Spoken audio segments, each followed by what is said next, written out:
Happy New Comic Day, everybody. Welcome to another New Comic Day Blast, the weekly show where I run down news from the comic book industry, try some recommendations for cool books out in stores and digital storefronts, and occasionally show some new comics. But we got another week of interesting news because just got the news that DC has made another change in their distribution channels.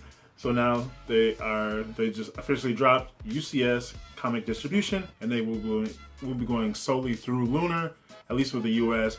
So they're going to be using Lunar distribution, Lunar comic distribution, Diamond UK, and Penguin Random House. That's going to be for graphic novels and some collected editions. So another big change. We already saw what happened earlier this year. They dropped Diamond right around or early into the quote unquote shutdown, and they're like, all right, what are they going to do? They picked up their two distributors, UCS and Lunar. And everybody was like, all right, what's this gonna mean? Hey, you know what, this breaks up the Diamond monopoly, but it's just an extra step for shops, and it's gonna mean more money. And I've heard from different people just on Twitter as well as on YouTube and shops that I've gone to, it just means, all right, you know, we're gonna cut back on our DC books that we're ordering. So now we have another change in that, but I don't think this will affect that much, because it's just, I'm trying, actually, I don't know. I'm trying to figure like wrap around my head, how does this work? I already saw what happened with the UK, and like, all right, so they're still using Diamond UK. I feel like that was just because it was just such a big foothold in it, but I could be wrong. I don't know how the comics market works in UK. So anybody out there, any UK viewers out there, especially if you run a shop or if you just know a lot about the business side of that, let me know. Like, share your insight in the comments below. It was such a big thing. Like, oh, we're gonna have these two distributors, and that they were connected to other retailers, Lunar with Discount Comic Book Service and UCS with Midtown. So now that that's dropped, I think that's a big thing that bothered a lot of people as well. Like, ooh, like that's like it just felt kind of shady a little bit. That there was just like these distributors that were announced, but then they were actually like low key, just kind of connected to these other big retailers. Both have big online services, and Midtown obviously being such a big deal in New York, and I mean, I don't even know how many locations they have, but I feel like that was just something big, and now we got another change up in that. So it's like, all right, and then so there was emails went out from DC, and then UCS sent one out as well. They said, hey, we're not closing. We'll still have plenty of stuff that fans like. Just this vague statement, like, hey, just kind of to attempt to reassure people that it's not all bad on their end. But so as right now, so that's going to go through the end of November. So I think any new FOC orders as well as reorders, like, you have until, I think it was November 29th was kind of outlined, and then like going into next year, like it's just going to be all Lunar from here on out, at least within the US again, because you got Diamond UK across the pond. So there's that. I just figured, like, you know, gotta share this because all this, like, I always enjoy all the behind the stuff scenes. Like, it's not just comics for me. Like, I enjoy all the industry stuff. That's why I like talking about all the random news. That's why I say news from around the industry, like all the cool stuff like that, because a lot of people did the insider stuff. So a lot bigger than just the final product of having comics in your hand, which is great. Obviously, we all love that. But I just always like delve into that just in case other people are with me on that, and I imagine there are. So that's DC Comics going just with Lunar distribution from now on. No more UCS. If you are a shop owner, or you just have real close ties to some shop owners, and you heard like what they've thought about the distribution changes throughout this year with Diamond, especially with DC, like, let me know what you've had, like those conversations you've had, like your own thoughts. So just share all that in the comments below, especially if you run a shop. Like, just let us know. We just want some insight. Just curious. Then we jump over to Marvel, because I feel like this was a pretty big announcement. Even though I don't use the service, I think it's a fantastic service, and this should definitely entice more people to use it, and hopefully build that subscriber base, or expand their subscriber base. So Marvel announced that the Marvel Unlimited service now will cut the release window for, or what is it, like the upload date for new releases in half. So previously it would take 6 months from the release date of a comic before it was added to Marvel Unlimited. Now it's actually going to they're dropping it to 3 months. So imagine that, cutting the time in half for new books. So like say a lot of stuff going on right now. We got the big Avengers kind of storyline that just happened with Age of Khonshu. Empire just wrapped up not too long ago. So all this cool stuff, like you're gonna have those in your hand or be able to read those online even sooner than you have in the past. And I think this is just I think it's a big move, a good move. And I wonder what this will do for their subscriber count as well as getting people interested. They always kind of have a 7-day free trial constantly running. So if you haven't checked it out, I recommend it, just doing it, because you just have like, what is it? I don't even know, almost, is it like around 28,000 something titles like in the archive there. So it's just huge. And I always think of it like what they call the streaming wars. Everybody has streaming service. So you have to, what can you do to set yours apart? But I think it's different with comics because with, Marvel Unlimited and then DC Universe, which I think is called DC Universe Infinite. I feel like they changed the name. I could be wrong. But like having both of those, I feel like for comic fans would, like, especially just for the price, what Marvel is, I think it's $69 for the year, or probably $8 or $9 each month, and then DC's is around $75 for the year. Now it seems like, you're talking close to, or just over 140, damn near 150 for the year. But that's just like, actually, it's just so much content there. Like, not even just comics, at least with DC, because you got all the other stuff too, I think comes with it. But just purely from a comics perspective, like, that's huge, and just the access to there, and I actually dig it. If I had more time, I'd probably definitely consider doing both, because just for the wealth of content, I wouldn't stop hunting like old issues like I do. But it would just be cool, like, oh, you know what, some stuff that I hadn't known about, like maybe I would pick this up. I'm always like, oh, if I read something online, if I like it, I will definitely go pick up a hard copy to have in my physical collection. Like, that's just how I've always kind of done it, even with like the increase in online comics and even like stuff on my press stuff. Like, I might read something, and like in the past when I did more frequent reviews, like, oh, you know what, I actually dug this book and dropped a review or mentioned it somehow, and then still go out and pick up a print copy of this. Kind of like I've already done that with several titles from different publishers out there. So I just think it was a big move, and I'm curious to see what this will do for the subscriber count. And I just imagine like people who are kind of pinched for, like, all right, they can't hit the comic shop weekly and they don't have pull lists because they just either don't have consistent consistent money just to have like on the side, disposable income like that. I mean, and they just don't have access to comic shops. But they may not have wanted to do stuff digitally, or like just this myriad of reasons. But now, like, all right, so hey, you know what? I can put down, maybe even do monthly.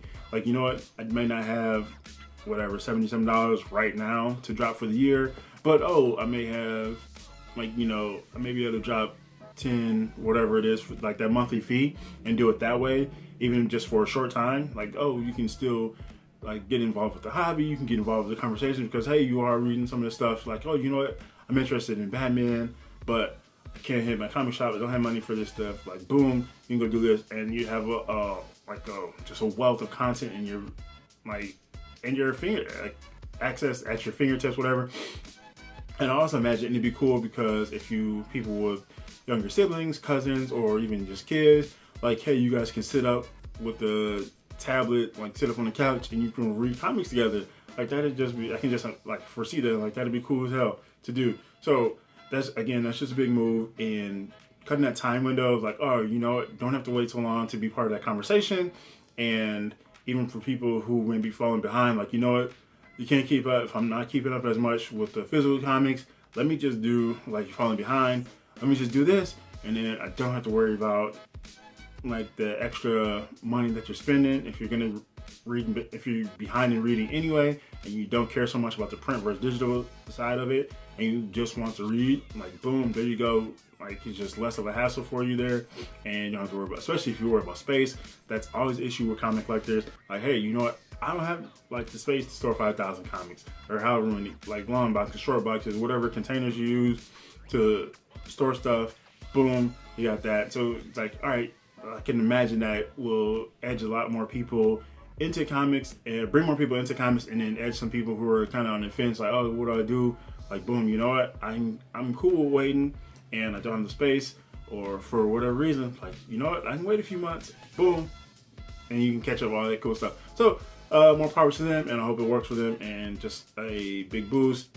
I don't think this will affect like the hardcore people who are like, you know what, they enjoy their physical collections as I do.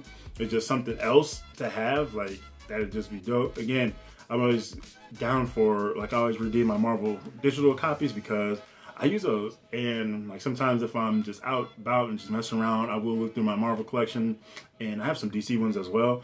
But I would just flip through, maybe just open up a random issue, just look through some cool stuff. And so I always keep that, like, the access, especially just away from home. Like, you know what, I don't have anything with me.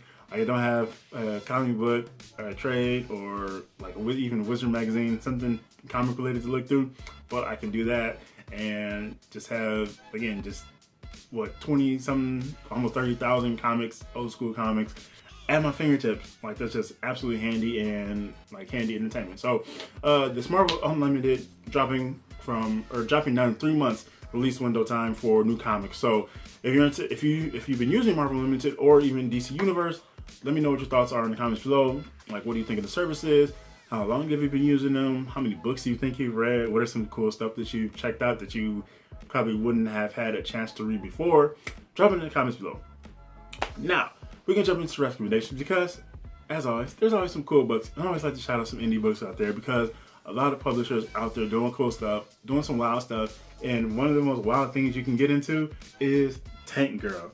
Now, Tank Girl just found a new home at Albatross Funding Books, and her debut title with them is King Tank Girl #1, which drops today. I believe it is $4.99, and it's going to be more Tank Girl madness. Tank Girl co-creator Alan Martin returns with brilliant artist Brett Parson to bring the all-new adventures of the classic character to Albatross Funding Books. Turning the clock back to the early years, King Tank Girl offers up a veritable banquet of brand new stories. Tank Girl and the gang head to the beach for Barney Don't Surf. They explore the expensive world of well-being, and Tank Girl is crowned King of England. All that before tea time. So actually, it's $3.99, not $4.99. But we have Tank Girl action here, and Tank Girl is like, she's the punk queen, and just absolute fun. It's like her and Judge Dredd, like their stories. If you really read like a lot of 2000 AD Judge Dredd stuff, like just absolute madness. It's like way more than what you even think it is. And Tank Girl is too. She had the movie, and it was like 90. Was that 93? I don't even know. It was something like mid 90s with Lori Petty, and just kind of crazy stuff. I don't remember how well it was received. I haven't even seen that in so long. But I dig Tank Girl. She's had a couple free comedy issues out there and several series in the past, but again, she has like moved publishers, like, all right, we need a new home for her, and went with Albatross Comics, Albatross Funny Books. So King Tank Girl #1 out today. I'm interested. I'm definitely gonna pick this up probably this weekend if the shop near me doesn't have it, because I haven't hit the shop yet. So I'm definitely gonna be interested in this one. Just since one of those cool characters, you absolutely got to check in if you just want some wild shit. Yeah, definitely go check out. Look up Tank Girl. Again, she's had some recent stuff, and you'll probably, if you like just wild shading comics, yeah, Tank Girl might be right up your alley. And then we jump over to Vault Comics because they're back. Sarah and the Royal Stars #8 is out finally. It feels like forever since #7 dropped, which I think it was either March or April. So like early in the pandemic, like, and then Vault Comics has been dropped on other titles, but this one has just been gone since. So I'm happy to see this back. I remember that first issue when it dropped. I think I was just checking it out at the shop, like, oh, what is this? Oh, it looks cool. And I picked it up. I was like, oh, you know, it was just a great debut issue. And then just cool stuff after, like everything after. Then of course the pandemic hit, so just dropped everything to a halt, or ground everything to a halt. And yeah, that was just a title that didn't come back right away. I'm curious, like, because they've been dropping all these other series, so why did this one just not come back now until, you know, almost late October? But here it is. Tara and Roya make a valiant escape from their captors with the help of a long-lost ancestor. As the three travel together, the history of the daughters of Parsa is revealed, but so is a new threat, the fabled Serpent King. So, new threat coming up, and it's just one of those kind of fantasy stories. And again, I always talk about indie books because just a lot of crazy, wild stuff out there, and just imaginations and world building. And the best comics, the best indie comics out there are the ones that have strong debuts. Usually have, like, they can build a world and set up their character, like set up their world, their characters, and just introduce them and like just do that smooth and just engage you right away. It's like, all right, you know what, fantasy, sci-fi, and usually just fantasy and sci-fi, I guess, can have the best ways, and can also sometimes have like hard roads coming in because you try to do too much too soon because you're introducing all this kind of crazy like terminology and like all the characters in these complicated worlds. But when you do it right, like Sarah and the Royal Stars did, and their team and Wild Comics, then you come up with a dope comic, and that's what this is. So happy to see them back. So Sarah and the Royal Stars, number 8, Wild Comics. Go check that out. Stamp of approval, GENOTHADRAGON. So that's gonna wrap it up for this new comic day blast for October 21st, 2020. Lots of cool stuff out there. DC made another change for the distribution. Marvel Unlimited dropping the new release window time down to 3 months, which is huge, I still think. And lots of cool books out there. Always drop plenty of stuff out there. Mainstream, indie stuff. Go check it out. Let me know what you're reading. Let me know what you're picking up. If you already picked up your books, let me know what you like so far. And I'm always curious if anybody's trying out new series. Like, what are you trying out that you haven't been reading? What do you check? Like, what characters and stories are you checking in? Titles, creators are you looking for? And like scoping out new work. Drop it all in the comments below. That's that. Happy reading, happy hunting, happy collecting. This is GENOTHADRAGON. Thanks for watching, and peace out.